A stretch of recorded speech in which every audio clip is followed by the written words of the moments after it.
ఉమ్, వీడు బయటపడ్డాడు, మిగతా 99% బయటపడరు. వాళ్ళందరూ యాటిట్యూడ్ ఇలాగ ఉంటుంది. ఎంత ఇదిగా మాట్లాడాడు. మరి ఒక 50 సంవత్సరాల నుంచి రెడ్డిస్ ఎందుకు పెడతారు చీఫ్ మినిస్టర్లు? ఒక ఎన్టీ రామారావు తర్వాత తప్పితే ఉమ్, ఈ 50 చిన్న ఫస్ట్ నుంచి చూసుకుంటే రెడ్డిసే కదా. వాళ్ళు 7%. ఆయన కూడా ఎందుకు వస్తున్నారు అంటే వాళ్ళతో కూడా జాగ్రత్తగా ఉండాలి. అంతే ఏబి కదా. వెంకటేశ్వర లాంటి బళ్ళాడు వచ్చాడు అనుకుంటే నువ్వు ఉండకూడదు, వేరే దేశం వెళ్ళిపోవాలి, ఈ నేపాల్ వెళ్ళిపోవాలి. నీకున్న 2-3 సంవత్సరాలు బ్యాలెన్స్ ఉంటాను. Um, how can you talk like that? దుమ్మెత్తేసారు అతను. ఉమ్, నాకు చాలాసార్లు కాల్స్ వచ్చినాయి.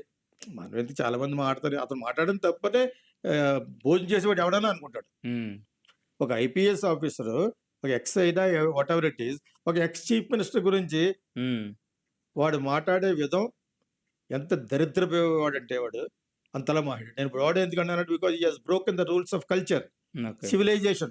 You spoke like an uncivilized fellow um, being an IPS officer. It's a disgrace to the entire IPS. ఇప్పుడు చేస్తున్న మెరిటోరియల్ ఐపీఎస్ అందరికీ కూడా బ్యాడ్ అది.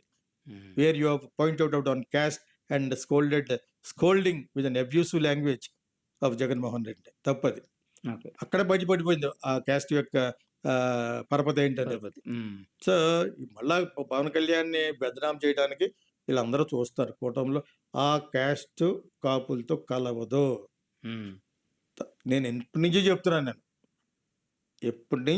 ఇప్పుడు ఏబి వెంకటేశ్వర్తో అర్థమైపోయిందా?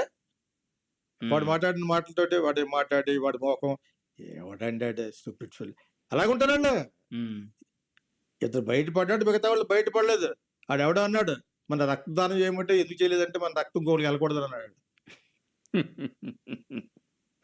ఉమ్. నేను డైరెక్ట్ గా చెప్తున్నాను.